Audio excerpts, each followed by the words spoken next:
Deirdre, you've just written in your book Liberalism, How It Works, that someone like Thomas Piketty became disenchanted with liberalism because he claims that liberalism leads to inequality. Should we be worried about that? About inequality? About inequality, no. Not about Thomas Piketty, but you should about be inequality. worried about Thomas Piketty very much because he started a great amount of chatter, I would call it idiomatically, about inequality. And everyone assumes now that inequality is the big problem of world society. And I deny it. It's just not true.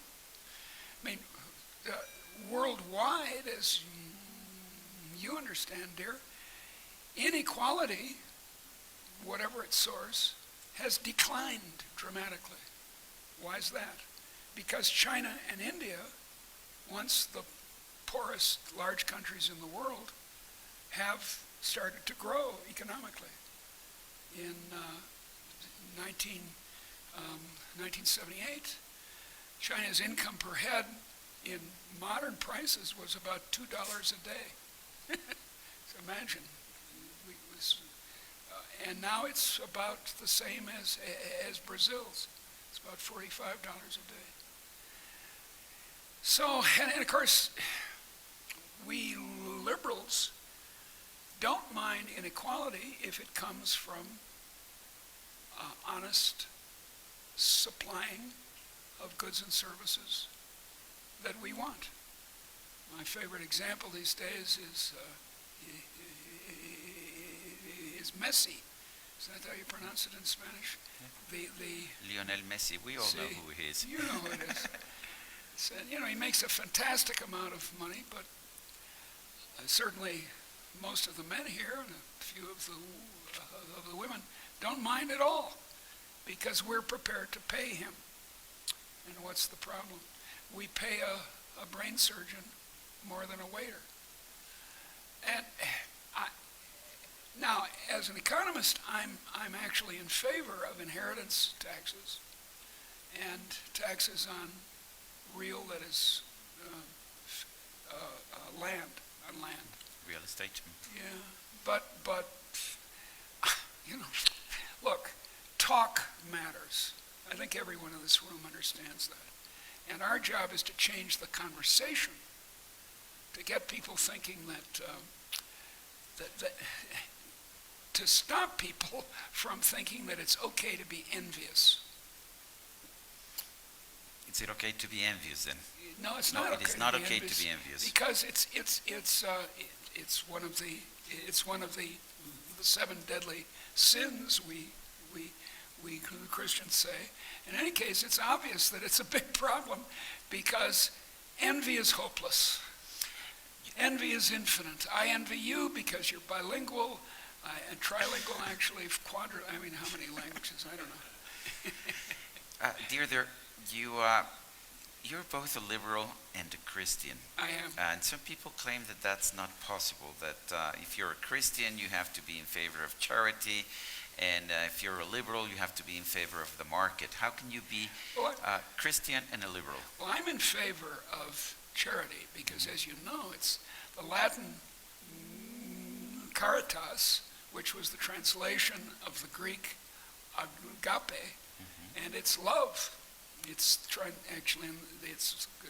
God's love for us and our love for each other. And I think that love makes the world go round, as we say in English. So I'm not. But all the other political philosophies, aside from ours, claim to be about love of the Reich, the Third Reich, or love of the poor, the love for the wretched of the earth. Yet in both cases, on the right and the left, their instrument is coercion instead of deals, instead of conversation. And their results are easy to see in Latin America. You've said many times, you've written many times, that liberalism actually helped women and homosexuals to become free. Some people claim otherwise. I remember one minister in Mexico, a woman minister, who claimed that feminism will be socialist or it will not be feminist. Well, and I think a lot of advanced feminists in the Anglosphere feel the same way. Think, well, to be a feminist, you must be a socialist. In fact, of course, there are lots of Christians, theologians, who say that to be a Christian, you must be a socialist. And of course, I think they're both wrong. I'm working on a book now called God in Mammon. Mammon is the Aramaic word, the language of Jesus, for money. Mm-hmm. So God in Mammon. And I'm arguing to theologians that no, you can be a Christian and a advocate for what I prefer to call innovism. I detest the word capitalism. It's a silly word. What is innovism? It's a crucial term in your latest book. And it's a very simple idea. What we have in the last 200 years. Since it is a new word, let me help our translator. Innovism could be translated as innovacionismo. See, innovism. It's a much better word than capitalism, and it's very easy to see why. Capitalism says that the way we got rich is accumulating capital. Adam Smith, alas, thought it was true, and Marx certainly did. He's a real saint, Adam Smith, for you? Of course he is. Come on.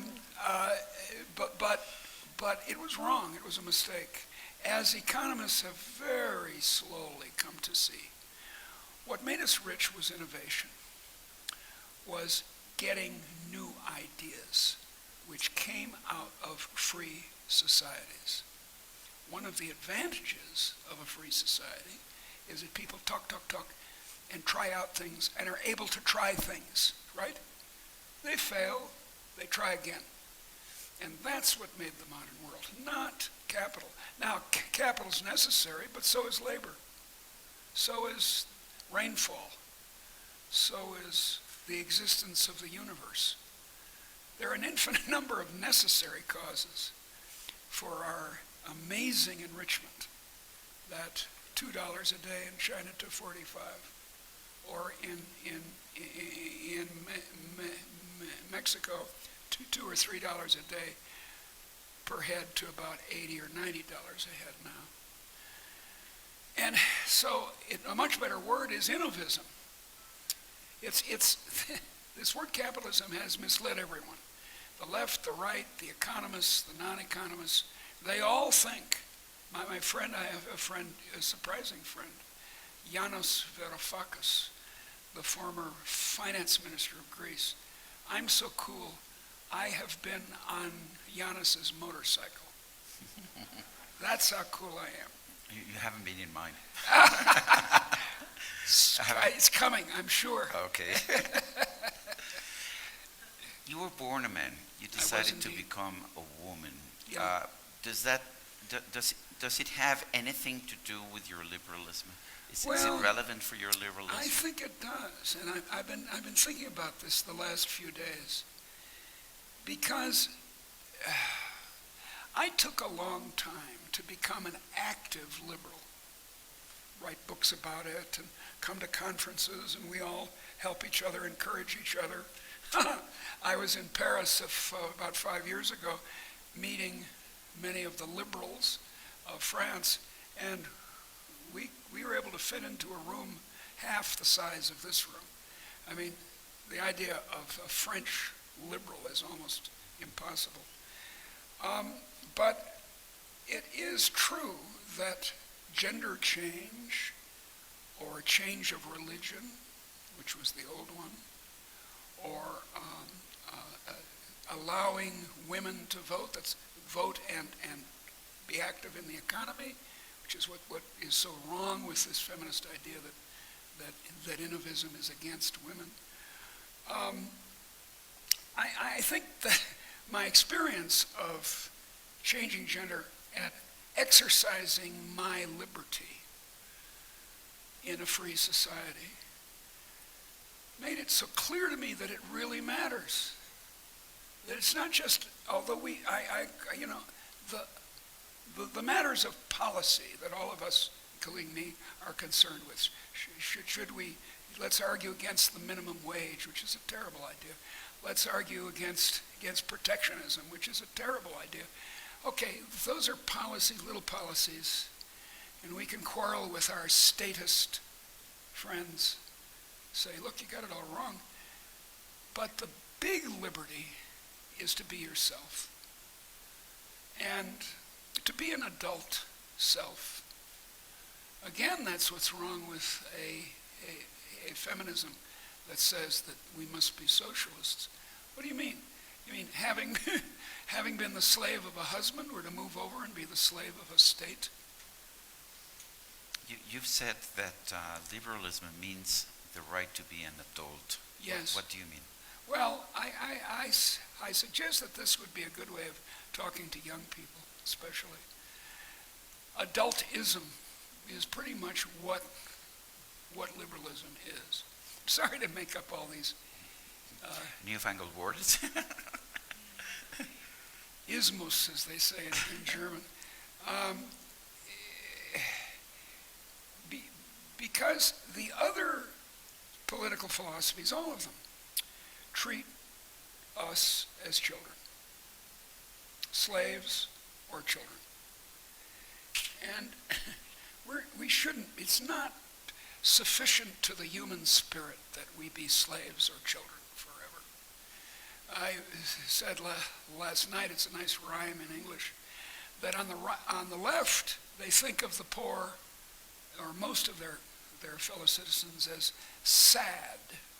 Oh, povera, I'll help you, here's some money, which is undignified, because it's like being a child, where of course our mommy and daddy, the money showers on us like manna from heaven, and that's how children should live, but not adults.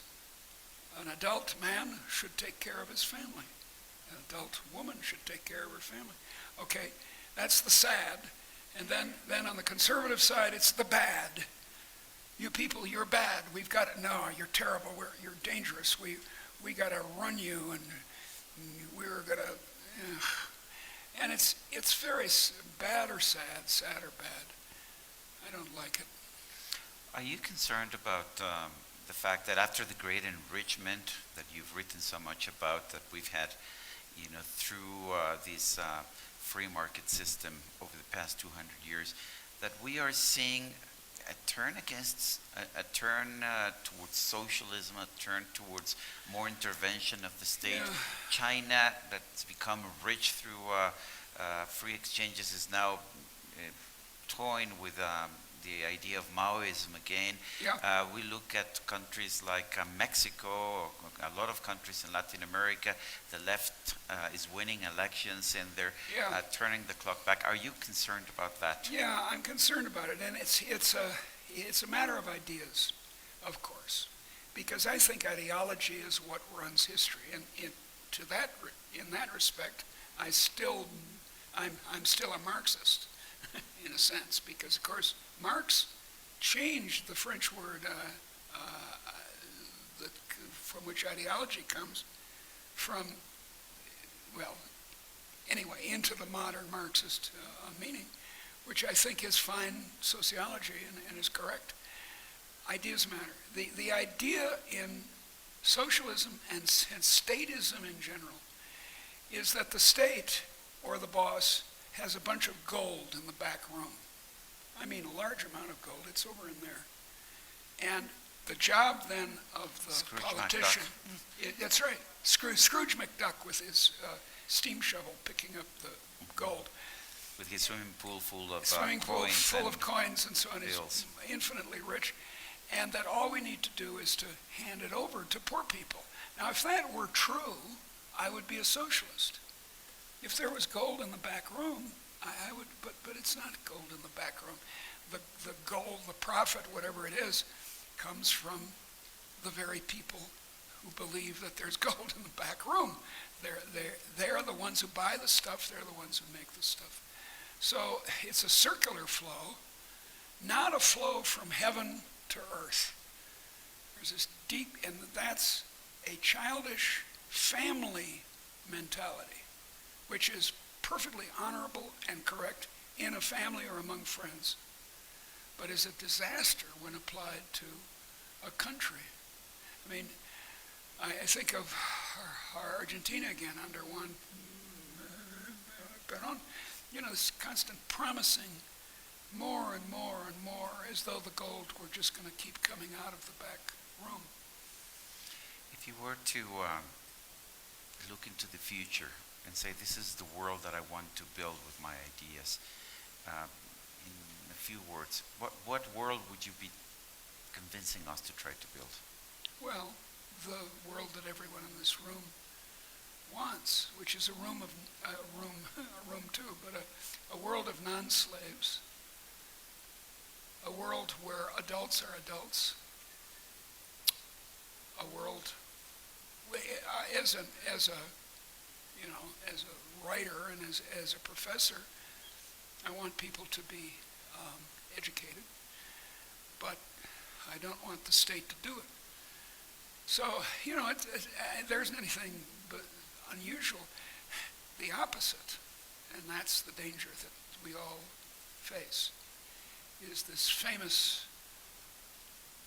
exchange, so to speak, between O'Brien, the the party man in Orwell's 1984, and Winston, the hero. And O'Brien says, if you want a vision of the future that we want, we fascists and socialists, it's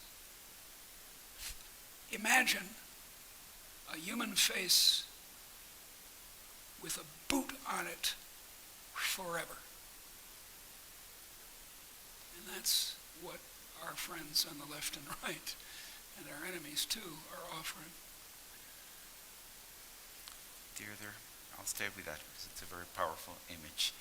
Gracias. Gracias por esta conversación. Gracias a ustedes por escucharnos.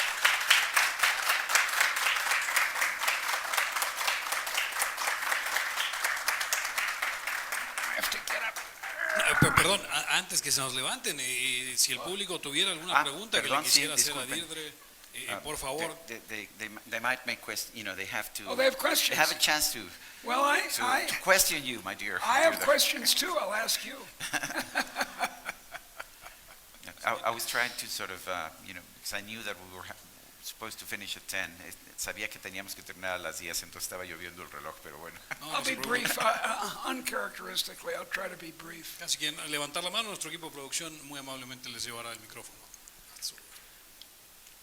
¿Una pregunta? You left them speechless, Deirdre. Oh yes. No, we're liberals. We believe in conversation, speech. I mean, look, there's this great essay by Friedrich Hayek, Why I Am Not a Conservative. And he says, look, the conservatives are afraid of the future and admire the past. But we liberals have an sort of unreasonable faith in the future, which is, we don't claim to know what the answers are for everything. Whereas in my socialist youth, as soon as I read the history of all hitherto existing societies is the history of class struggle, I knew I'd got it. That's all you need to know. There's someone in the back. Aquí enfrente había una, Diana Luna fue la primera en levantar la mano. Deirdre, I would like to know if you have any ideas how could we support our liberal friends in those countries like Cuba, Venezuela, Nicaragua, you know the situation very well. Do you have I do. any ideas? What could we do from here? Well, the one thing we can't do is invade them. we Yankees are starting to finally get that. It's hard. I was in Cuba in 2001. I was very struck that the music was free. And the history, the political science and economics was unfree. I went into a bookstore and, you know, Marxism, Leninism, and so forth. So I don't know, look, we believe in talk. Our enemies on the left and right believe in the fist. And that puts us at a disadvantage. So what to do? You tell me.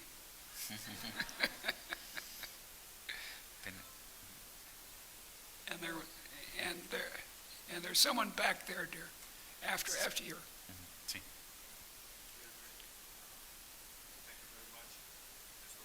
I don't think so. Hacerle para arriba, Ricardo, hay como un switch. Brazilians here. Deirdre, how do you see the identitarian ideology growing in the world and perhaps and mostly in the United States, and how we liberals are responding to that? It seems to be an exaggeration of the idea that your gender, your skin, or accidental aspects define your personality. Well, it's an essentialism that is very hostile to first wave feminism, for example. The old view, the one that my mother was oppressed by, for example, was that because you had ovaries, you were a homemaker, period.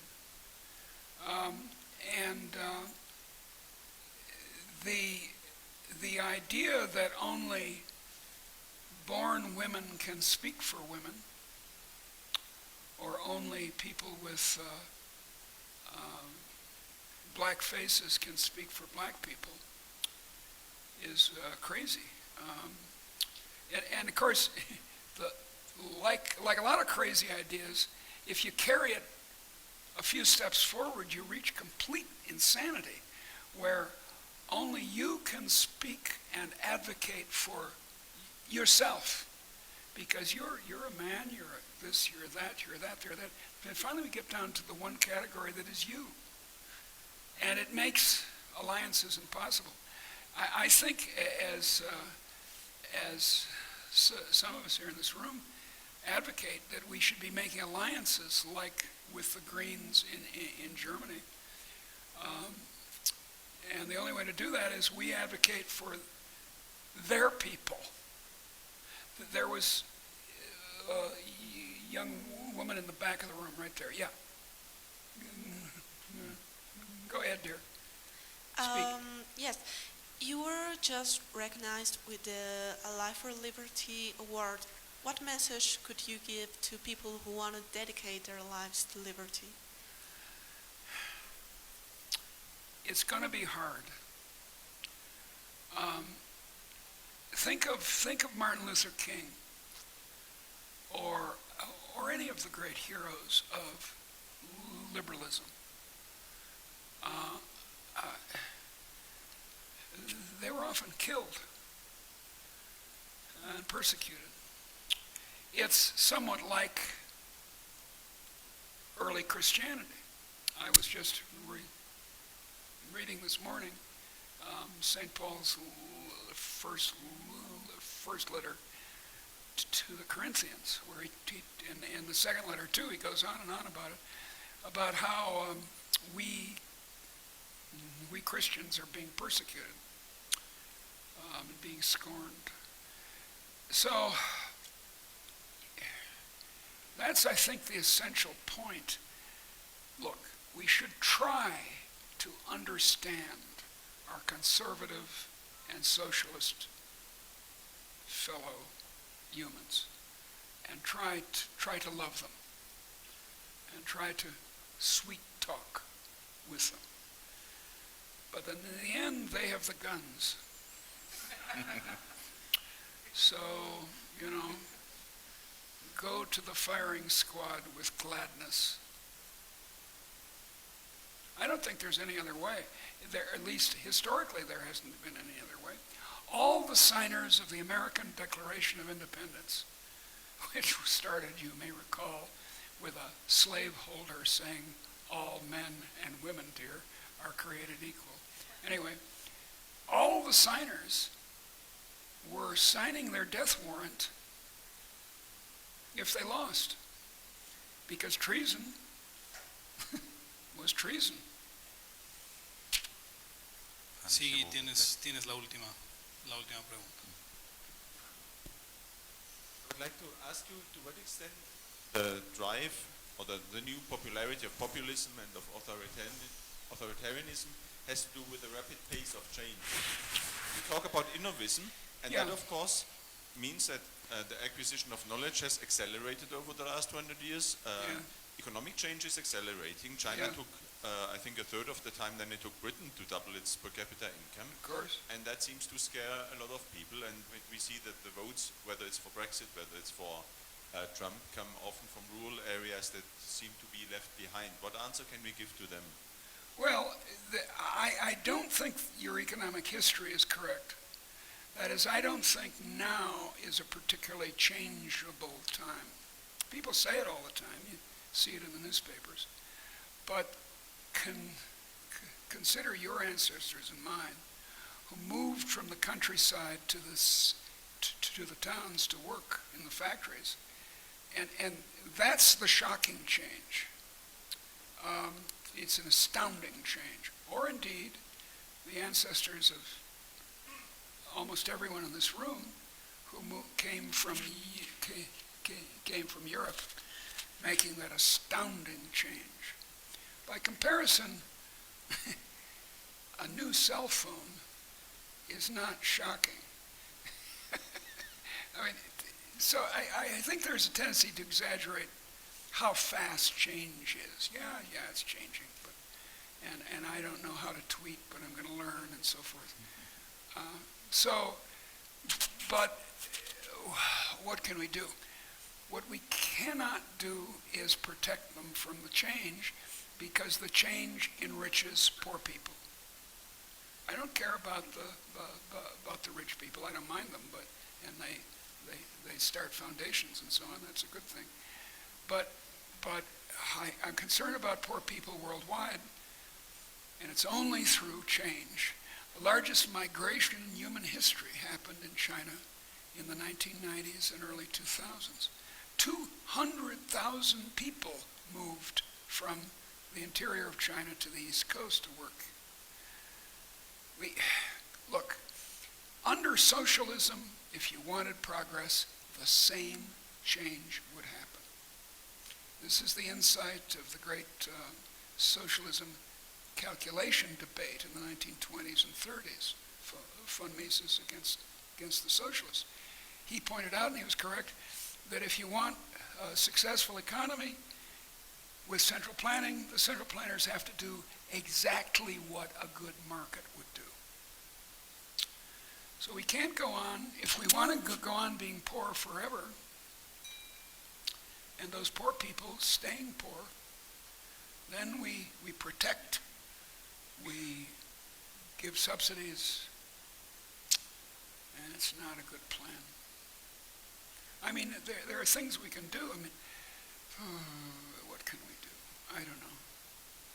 I ask you, what can you do to comfort? I think one thing we're trying to do, everyone in this room is trying to do, is to change the minds of people so that they're not envious and hateful. Hate and envy are extremely dangerous sins. And if people, look, a naive foreign traveler came to Wyoming in the late 19th century. He'd only been in the United States a week or so, gone all the way out to Wyoming. And he asked some man he saw, "Who is your master?" And the guy said, "He ain't been born yet." And that dignity is the only way to how to say this, is the prescription, the medicine for this turn to populism of the left or right. He ain't been born yet. He ain't been born yet. Okay. Gracias a todos ustedes por la atención que nos han prestado. Thank you.